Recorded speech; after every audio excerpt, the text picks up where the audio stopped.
Senator Vale of the Korathi had seen many delegations leave the Great Forum in his 4 decades of service. He had watched proud races storm out, weeping species beg for one more hearing, and empires deliver ultimatums with theatrical flourish. But he had never seen a departure like that of the human ambassador. Ambassador Lena Thorne walked through the marble lattice concourse without a single unnecessary motion.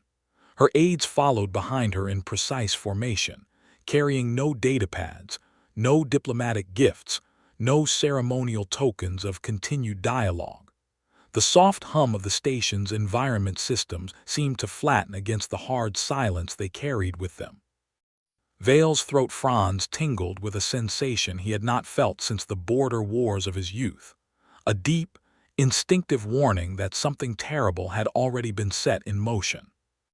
3 standard days earlier, the Vrex Dominion had burned Tarsai's IV, not a military strike against hardened targets but an extermination. Orbital lances had walked across the colony's main arcology, reducing 1 million humans to vapor and ash. The Dominion's ambassador, Krelak, had declared it a necessary pacification of an illegal encroachment. The Assembly had tabled the matter for debate, standard procedure. Now Thorne stopped at the center of the forum's grand vestibule, where the banners of 300 member species hung in climate-controlled stillness. She turned to face the observation deck, where a dozen alien news drones clustered like metal insects. "The United Terran Commonwealth recalls all diplomatic personnel," she said. Her voice carried no tremor, no fury. It was as flat and final as a star going nova. "The Tarsai's colony was a civilian settlement. There will be no further negotiations, no appeals, no tribunals." She paused, and the silence that followed felt like a physical pressure. Vale saw several junior diplomats lean backward. "You have mistaken our patience for weakness," Thorne said. "This is our final communication, enough." The word hung in the air. Then she turned and walked through the departure gate. The Terran delegation followed. Within minutes, every human-affiliated ship in the system had cleared dock, spooled their drives, and vanished into interspace. Even the civilian freighters, even the medical relief vessels. The sensor net showed nothing. Vale stood at the observation window long after the other senators had dispersed, staring at the empty slip where the human flagship Promise had been berthed only an hour before. His aide, a young Korathi named Yil, approached nervously. "Senator, the Vrex envoy demands a formal censure of the human withdrawal." Vale's fronds flattened. "The Vrex envoy is a fool. They just kicked a wall and heard a dragon breathing on the other side." "Sorry." "Go to the archives, Yil. Pull every record of human military history they ever shared with us, the carefully edited version. Then triple whatever you find. That will still not be the truth." Vale's voice dropped. "They were nice. For 200 years they were nothing but helpful, forgiving, endlessly patient. And the Dominion just made them stop being nice." Somewhere in the deep dark beyond the station's hull, human space had gone utterly silent. No distress calls, no sensor echoes, no emergency beacons. Just an entire civilization erasing itself from the galactic stage with the precision of a blade sliding into a sheath. Vale had no evidence for what he felt, but his ancestors had evolved on a world with cave stalkers, predators that could vanish into stone shadows and reappear with fangs already closing. The Korathi had learned to fear the silence before the strike. The Dominion celebrated. Krelak gave a speech about human cowardice. Vrex warships moved to secure the abandoned border systems, finding nothing but empty stations and automated waypoints that politely shut down when hailed. On the night shift of the 6th day, Vale woke from a dream of burning cities. He sat in the darkness of his quarters, listening to the station's thrumming life support, and realized he was waiting. For what he did not know, but the silence was getting heavier. Part 2. Commander Zetrick of the Vrex Dominion assault cruiser Ravager had spent 30 cycles carving obedience into lesser species. His carapace was scarred with trophies from a dozen campaigns. He believed in the Dominion's manifest destiny, in the natural hierarchy that placed Vrek's claws at the top and all other throats beneath. He did not believe in ghosts. 3 human border beacons had gone silent in the sector his flotilla was ordered to secure. Not destroyed, simply switched off, as if someone had flipped a power breaker on their way out. Zetric's sensor chief reported electromagnetic traces consistent with a small FTL departure, but the signatures were hours old and fading fast. "They're running," Zetric growled over the command channel. "Soft skins always run." The flotilla pressed deeper. 6 cruisers, 12 destroyers, a full carrier wing of attack drones, more than enough to pacify any human holdout. The outer colonies were supposed to be frontier settlements, lightly defended, ripe for harvesting labor stock. But every world they scanned showed the same picture: evacuated, factories stripped, data cores wiped, starports left open to vacuum as if the humans had simply walked away from everything they'd built. Zetric's tactical officer, a younger warrior named Dreth, kept finding sensor ghosts, faint gravitic echoes at the edge of detection range, thermal blooms that dissolved when targeted. Once, the Ravager's long-range array caught a solid return, a ship, massive, drifting in the shadow of a gas giant's ring, but it vanished in the second sweep. "Interference," Zetric said. "Their abandoned networks are throwing out noise." Dreth's mandibles clicked uneasily. "Commander, the patterns do not match any known human countermeasure. They look like active hunting signatures." "Prey does not hunt." But the flotilla had no way to know that the humans had seeded the entire sector with reconnaissance drones smaller than a Vrek's talon, woven from absorbent composites that drank sensor pulses like ink into cloth. Thousands of them, networked, watching every Vrek's ship with silent patience. On the 4th day, the trap closed. Zetric's flotilla was passing through a debris field left by a failed terraforming project, a graveyard of cracked planetoids and frozen ice clouds. Good cover for an ambush, which was why Zetric had ordered enhanced scanning. The sensor chief reported all clear. The first strike did not come from the debris. It came from inside the flotilla's own formation. The destroyer Relentless simply snapped in half.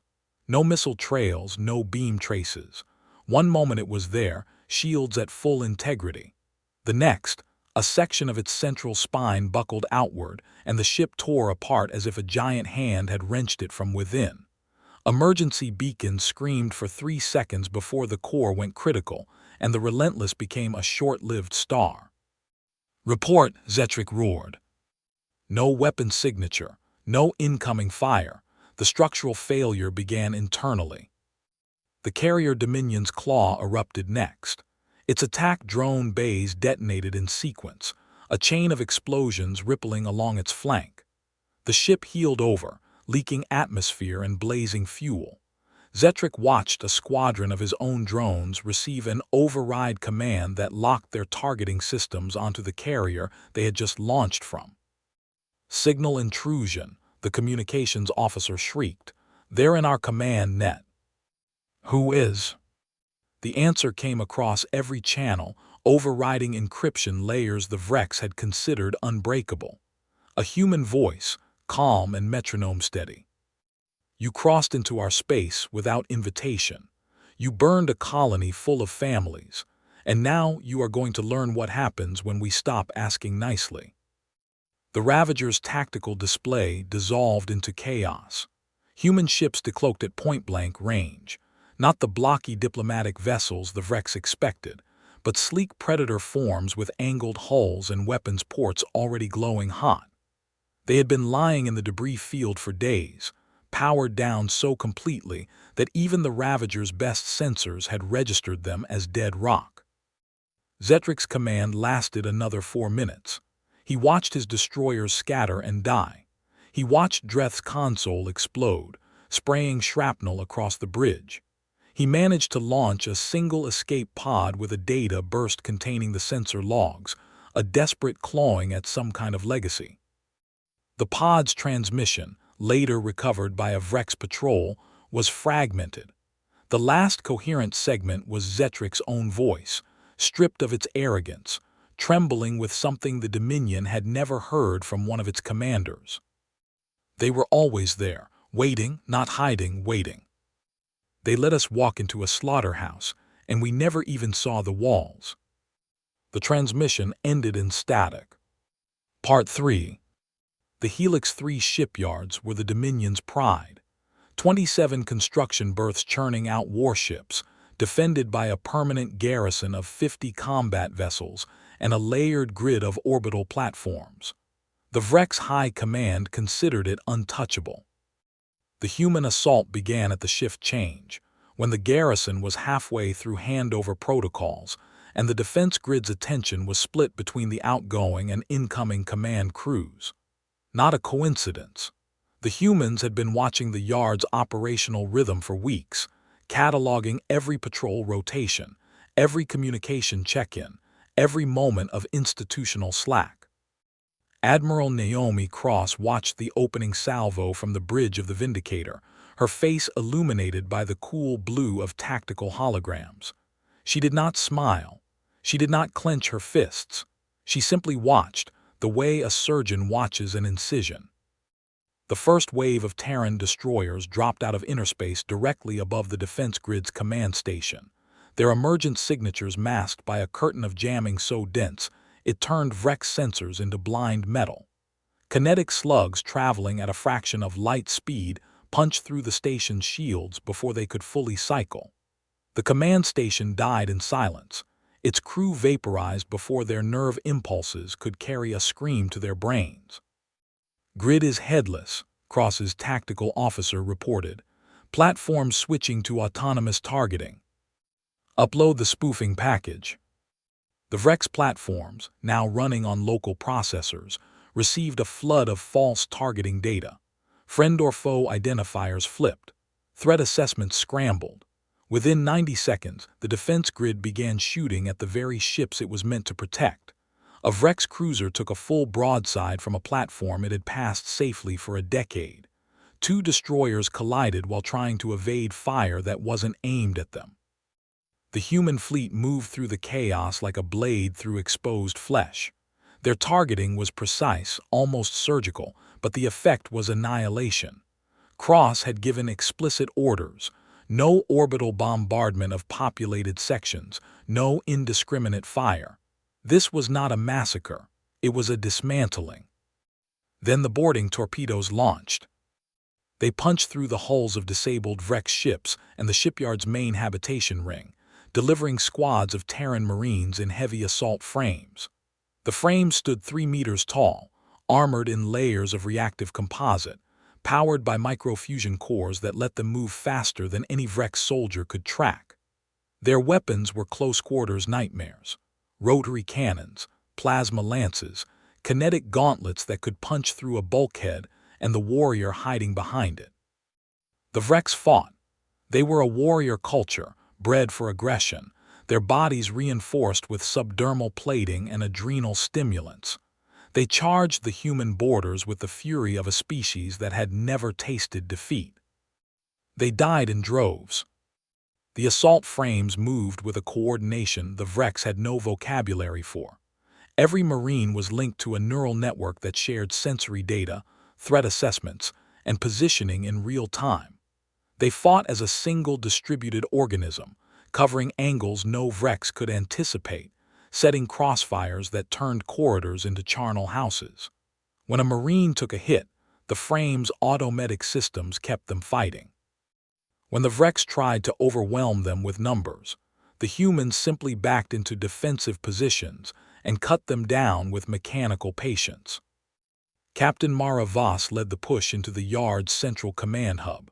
Her squad encountered a Vrex honor guard, elite warriors genetically enhanced, sworn to die before surrendering. The fight lasted 6 minutes.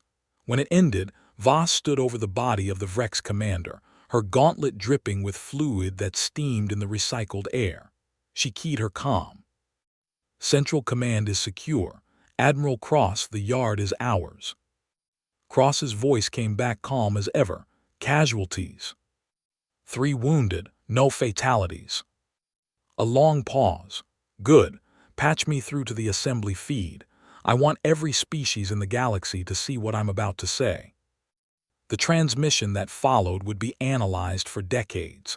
Cross stood on the bridge of her ship, with the burning wreckage of the Dominion's greatest shipyard visible through the viewport behind her. Her uniform was immaculate. Her expression was unreadable. This is Admiral Naomi Cross of the United Terran Commonwealth Navy. 6 days ago, the Vrex Dominion murdered 1 million human civilians on Tarsi's IV. Today, we have destroyed their primary forward shipyard and the fleet defending it.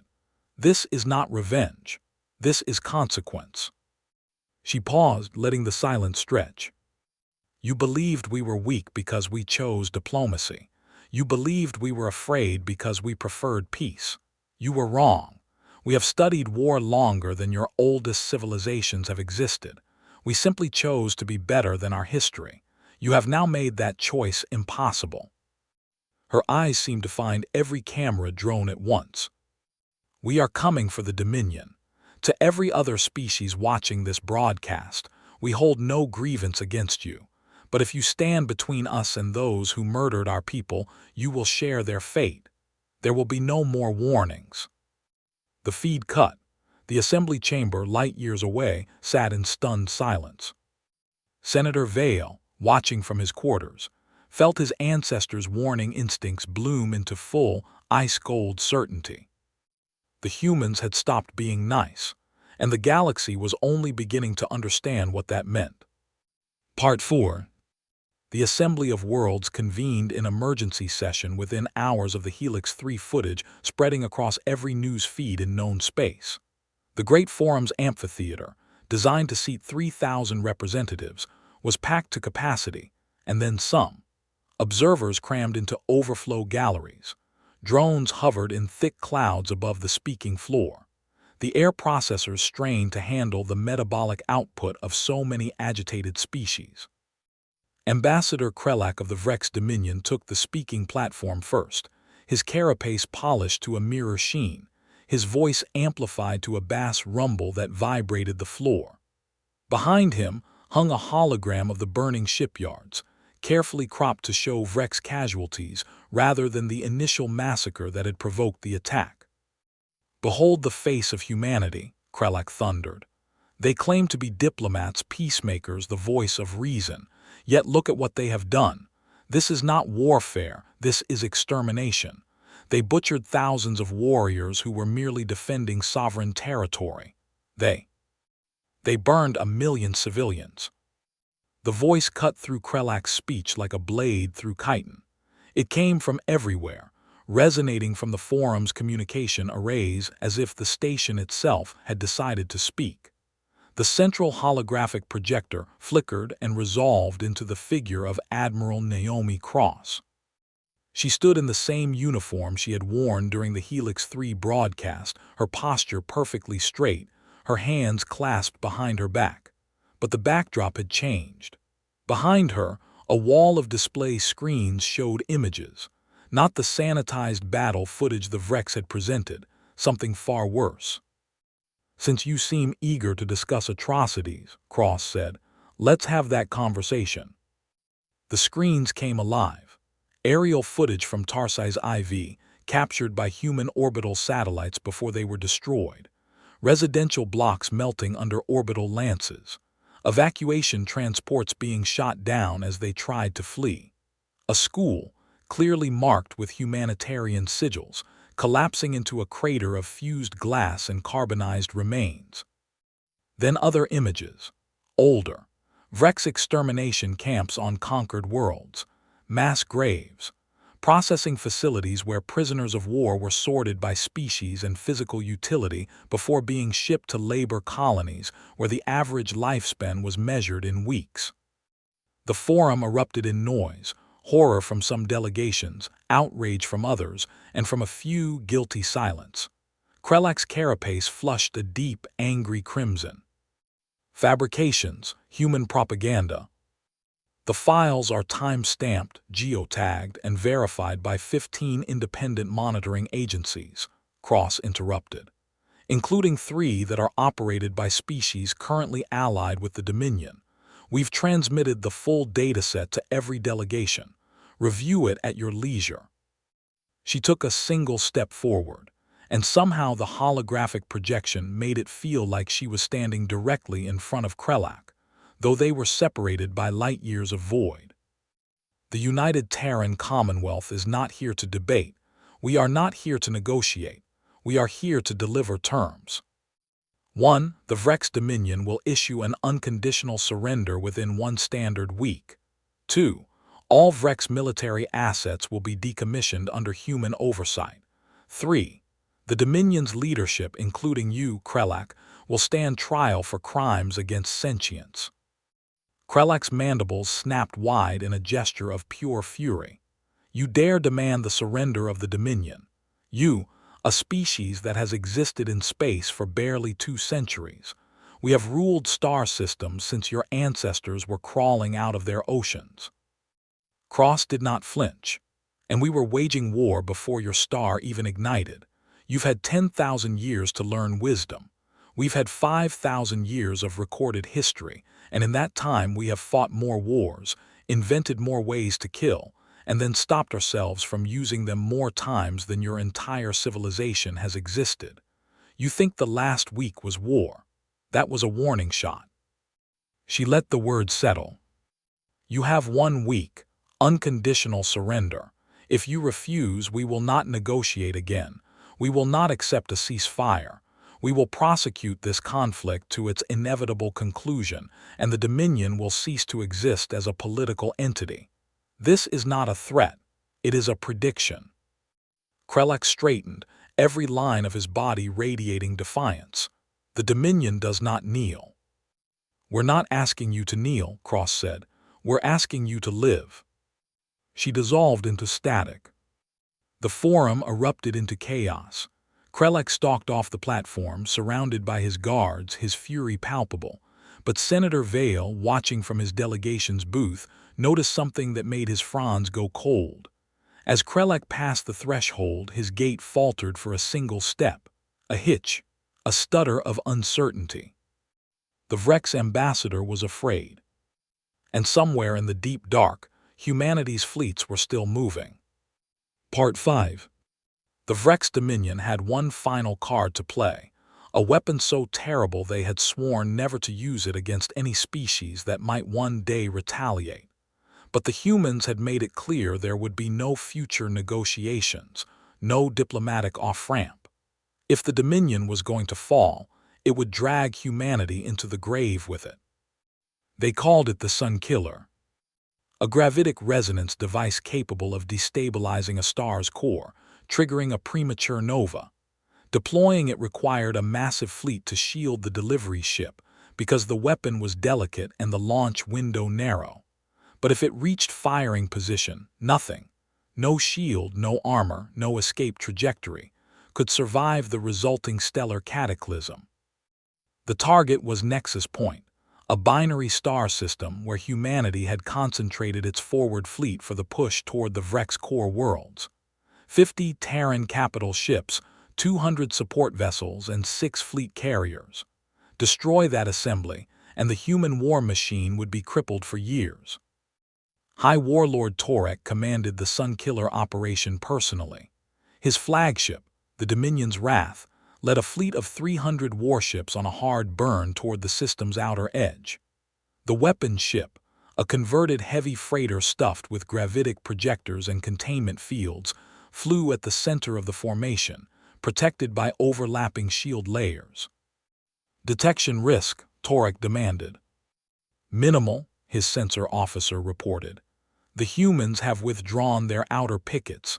They appear to be consolidating for the next offensive. By the time they see us, the weapon will be at full charge. Torek settled into his command throne, allowing himself a grim satisfaction. The humans had humiliated the Dominion, but they had also grown overconfident. They thought the Vrex were beaten. They were about to learn otherwise. The fleet crossed the system's heliopause without incident. No human patrols, no sensor probes. The binary stars of Nexus Point burned bright and peaceful at the system's heart. 40 minutes to firing position, the weapons officer announced. 30 minutes. 20. 10. Final approach initiated. Weapon charging cycle underway. The Sunkiller's gravitic projectors began to spool up, a low hum that vibrated through the fleet's hulls. Torek watched the human fleet on the tactical display, still clustered around the inner planets, still apparently unaware of the doom bearing down on them. 5 minutes to full charge. The humans still didn't react. 3 minutes. Torek's claws clenched the armrests of his throne. Something was wrong. The human fleet should have detected them by now. Even if they were blind, they should have seen the gravitic buildup from the weapon. Unless... 2 minutes. Abort, Torek said suddenly. Abort the firing sequence. Warlords. They know we're here. They've known since we crossed the heliopause. Why aren't they moving? Why aren't they? The answer came in the form of a gravitational wave that hit the Vrex fleet like a physical blow. Every sensor array shrieked. Every inertial compensator struggled to keep crew members from being pulped against bulkheads. On the tactical display, a new signature bloomed directly ahead of the weapons ship, a signature that shouldn't have existed. The humans had deployed fold-space interdictors, devices that warped the fabric of spacetime itself, creating localized singularities that could swallow anything in their radius. The technology was theoretical, impossible, the sort of physics-breaking nightmare that belonged in speculative fiction, not on a battlefield. The Sunkiller's gravitic projectors, already spinning at maximum output, interacted catastrophically with the fold-space distortion. The containment fields collapsed. The weapon's own energy turned inward, compressing the freighter into a point of infinite density. A new star bloomed in the Nexus Point system, a tiny, ravenous singularity that existed for less than 3 seconds before evaporating in a blast of hawking radiation. In those 3 seconds, it consumed the Dominion's Wrath, the weapon ship, and 62 other Vrex warships.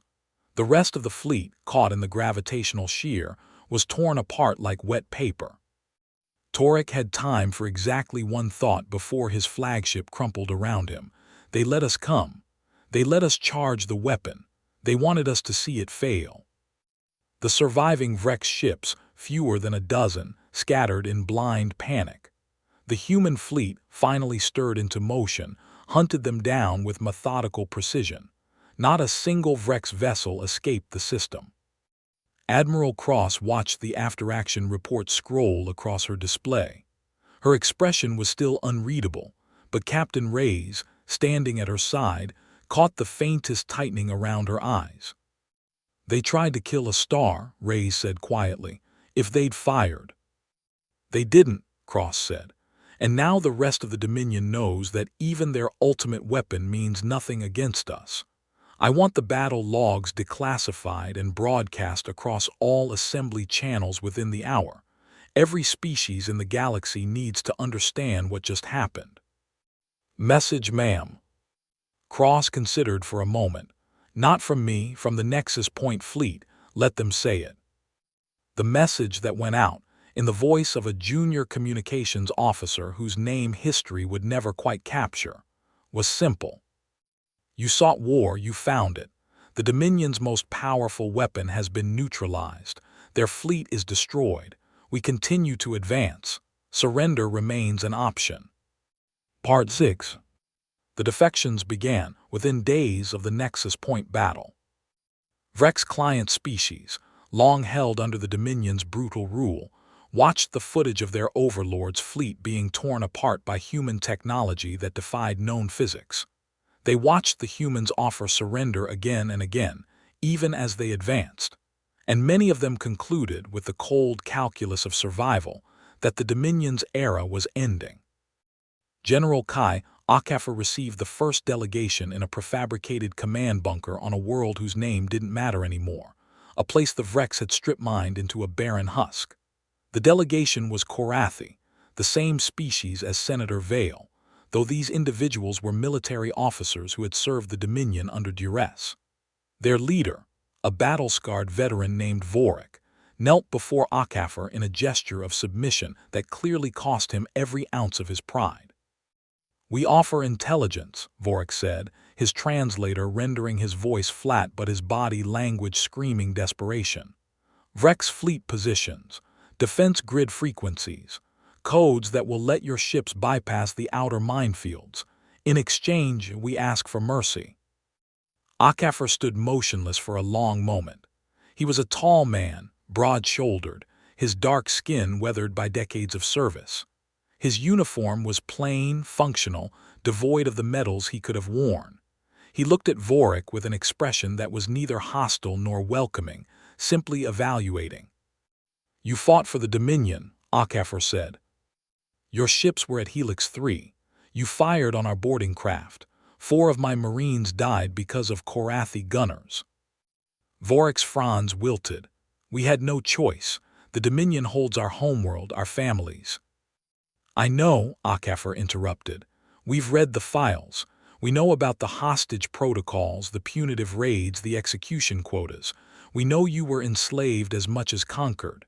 He paused. "That's the only reason you're alive to make this offer." He gestured, and an aide brought forward a datapad. Akafar took it and handed it to Vorik. "These are our terms. You will provide all intelligence you possess. You will disarm your vessels and place them under human command for the duration of the conflict. Afterward, the Commonwealth will sponsor Korathi membership in the Assembly as an independent species, with full sovereignty and territorial integrity. Any Korathi officer found to have committed war crimes will stand trial. The rest will be granted amnesty." Vorik stared at the datapad. "You're offering us freedom." "I'm offering you a chance to earn it." Akafar's voice hardened. "Make no mistake, if you betray us there will be no second delegation, no third chance. We will treat you as enemy combatants and the war will end for the Korathi the same way it's ending for the Vrex. Am I understood?" Vorik's fronds quivered with emotion. "Yes, yes, General, you are understood." After the delegation left, Akafar walked to the edge of the bunker's observation deck and stared out at the ravaged landscape. His executive officer, Commander Taikda, joined him after a few minutes. "You think they'll hold?" Taikda asked. "They'll hold. They've been waiting for someone to break the Dominion's grip for centuries. Now they're watching us do it and they're terrified we'll turn on them next." Akafar's jaw tightened. "That's the thing about being nice for 200 years. When you stop, everyone assumes it was a lie. They don't realize the nice was the real us. This," he gestured at the distant glow of troop transports descending through the atmosphere, "is what we have to become so we can go back to being nice again." Taikda was silent for a moment. "Permission to speak freely, sir." "Granted." Some of the younger officers are worried. They've heard the old stories about human wars, the Dark Century, the unification conflicts. They're afraid we're becoming that again. Akafar turned to face her. "Tell them the truth. Humanity spent 5,000 years perfecting war. Then we spent 500 years learning to stop. The Vrex think they've seen our fury. They haven't seen anything yet. But we're not going to become the monsters we used to be. We're going to do exactly what needs doing, exactly as hard as it needs to be done, and then we're going to put the weapons down and build something better. That's not brutality, Commander. That's discipline."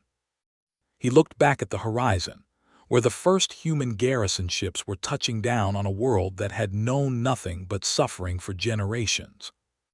"The galaxy is learning a lesson right now. We're the teachers. Let's make sure we teach it right." Part 7. The Cordovar system, heart of the Vrex Dominion, was ringed by the most formidable defenses ever constructed. Orbital fortresses bristling with weapons platforms. Planetary shields powered by dedicated fusion cores. A home fleet of nearly 500 warships, crewed by warriors who knew they were fighting for their species' survival. Humanity came anyway. Admiral Naomi Cross assembled the largest fleet the Commonwealth had ever fielded: 400 capital ships, 1,200 support vessels, and 8 fleet carriers loaded with atmospheric assault craft. Behind them came the engineering vessels, the logistics ships, the hospital frigates. Humanity was not just bringing war to Cordovar. They were bringing the entire apparatus of total mobilization, a machine designed to sustain a siege for as long as necessary. The Vreks fought with desperate ferocity. Their orbital platforms threw everything they had at the human vanguard. Their fleet, though outnumbered and outgunned, executed suicide runs that forced human captains to choose between evading and protecting the troop transports behind them. The battle for Cordovar's outer defenses lasted 18 hours, the longest continuous engagement of the war. Cross's flagship, the Vindicator, took 3 direct hits. Her tactical officer died at his station. Her primary reactor fluctuated dangerously. She did not leave the bridge. She did not divert command to a secondary vessel. She stood in the center of the chaos, issuing orders in the same calm voice she had used at Helix 3, and the fleet held. By the 19th hour, the last Vreks orbital fortress had been reduced to a debris field. The home fleet was shattered. The planetary shields still held, but they were being pounded from orbit by kinetic rods that hammered the energy barriers like a rain of Titan fists.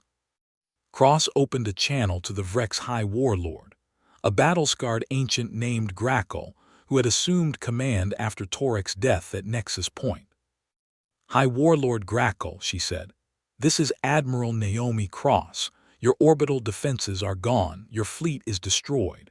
Your planetary shields will fail within the next 6 hours. I am offering you one final chance to surrender. Order your forces to stand down and we will occupy Cordovar with minimal casualties. No mass reprisals. No civilian targeting. You have my word." Grackle's response came in a roar of static-laced fury. "The Dominion does not surrender, human. We will fight you on the ground. We will fight you in every city, every street, every building.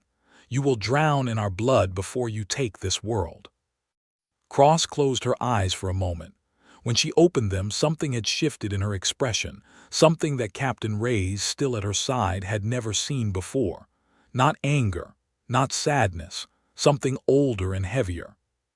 "He's going to make us do it," she said quietly. "He's going to make us take the world block by block." "Ma'am." "Transmit to all ground forces. Operation Cradle is authorized." The ground invasion of Cordovar was unlike anything the galaxy had ever witnessed. Human Marines deployed in symbiotic combat skins, armor that bonded with the wearer's nervous system and enhanced their reflexes to superhuman levels. Drone swarms blanketed the sky, providing real-time reconnaissance and close air support. Heavy walkers, each piloted by a single operator, strode through Vreks fortifications as if they were paper. But it was the infantry that the Vreks would remember in their nightmares. The soldiers who moved through the burning streets of Cordovar Prime with the precise, unhurried rhythm of executioners. They didn't scream battle cries. They didn't waste ammunition on suppressive fire. They advanced in small teams, identified threats, and eliminated them with mechanical efficiency. When Vreks warriors charged them with blade arms and death howls, the humans met them with shotguns that fired hypervelocity fléchettes and gauntlets that crushed chitin like eggshells. Sergeant Yara Delane led the breach team that finally cracked the High Warlord's bunker. Her squad of 8 fought through 12 layers of defenses, losing 2 of their number along the way. When they reached Grackle's command chamber, they found the High Warlord standing in the center of the room, surrounded by the bodies of his personal guard, a plasma blade humming in his claw. "You," Grackle snarled at Delane, "a female, a grunt. They send you to take my surrender." Delane raised her shotgun. "I'm not here for your surrender, Warlord. That ship sailed 6 hours ago. I'm here to end this." Grackle lunged. Delane fired once, a slug that shattered his blade arm at the shoulder. He staggered but kept coming. She fired again, and the High Warlord of the Vreks Dominion collapsed at her feet, still twitching.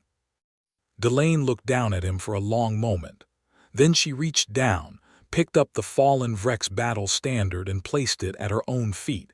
She keyed her comm. "Command, this is Breach Team 7. The High Warlord is neutralized. Cordovar Prime is secure." High above, on the bridge of the Vindicator, Admiral Cross received the report and nodded once.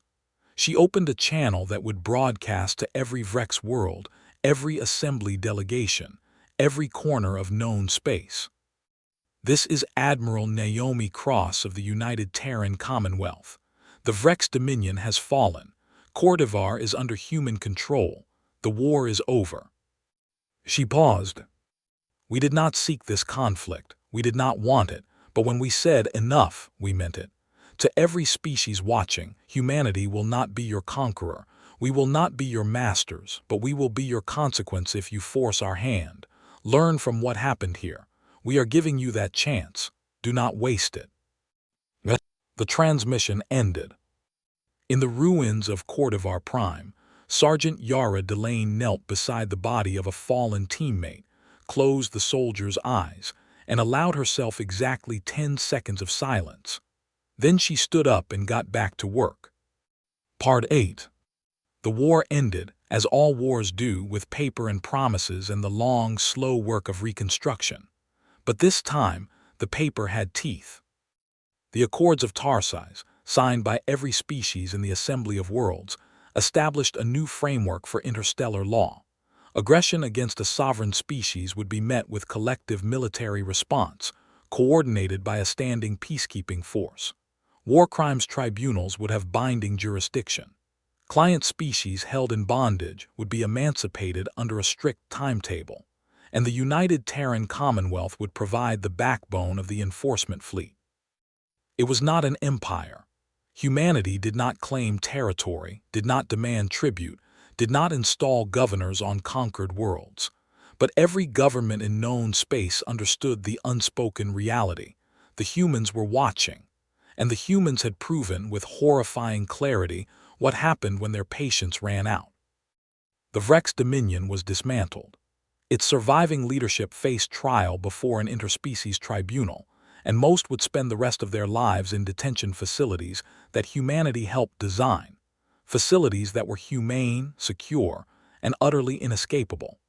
The Vrex population, freed from a regime that had conscripted them into service for generations, began the slow process of rebuilding their culture under the guidance of Terran reconstruction teams.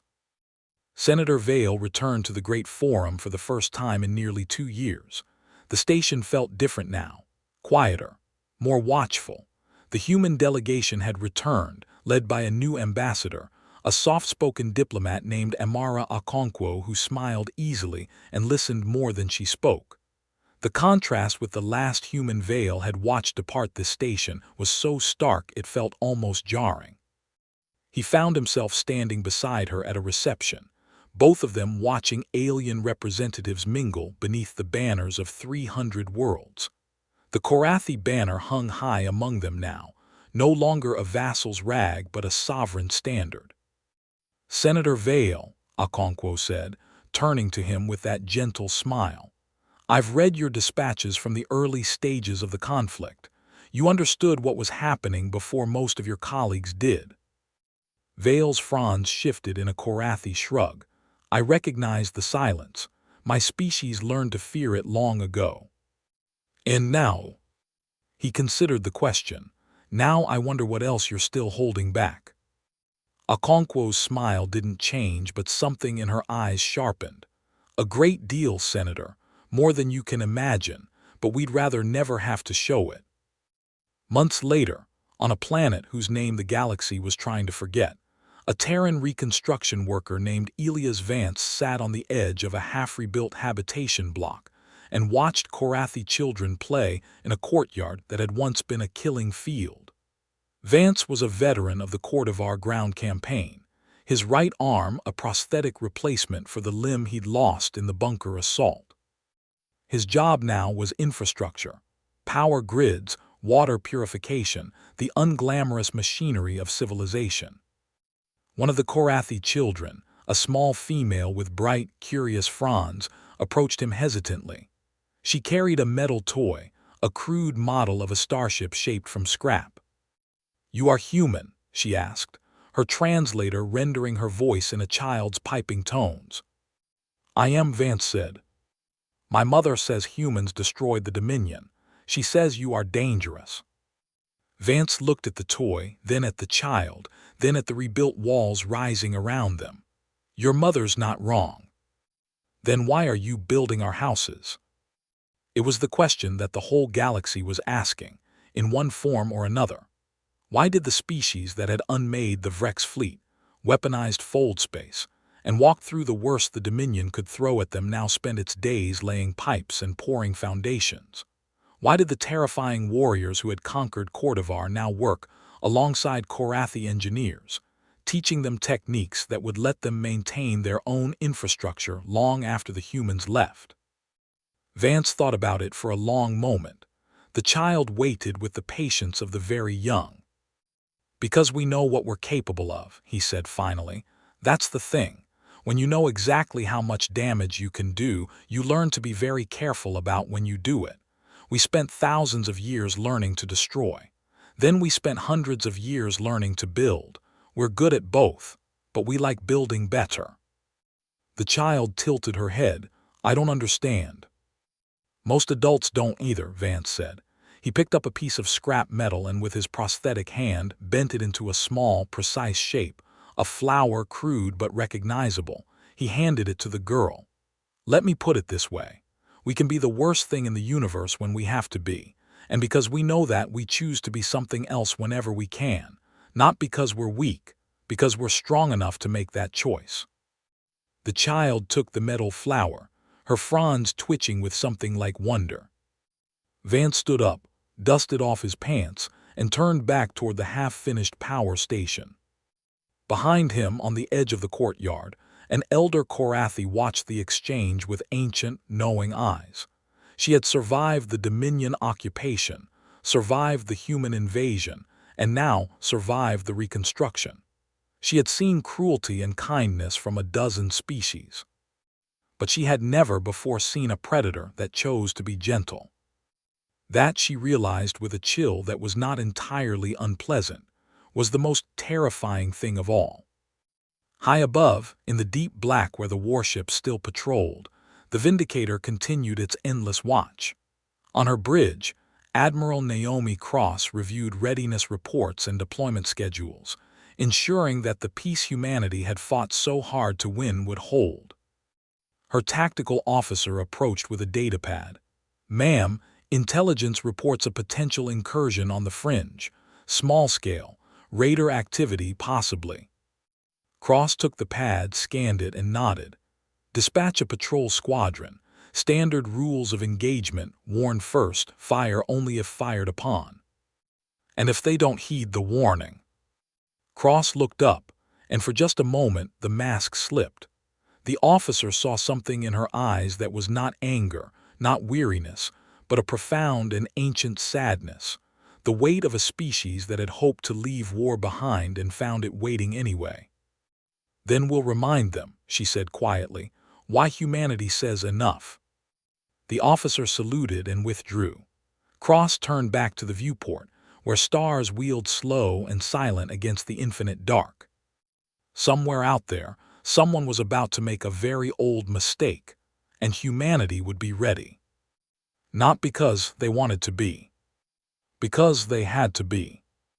Because being nice was a choice they made every single day, and anyone who forced them to stop would learn exactly what that choice had been holding back.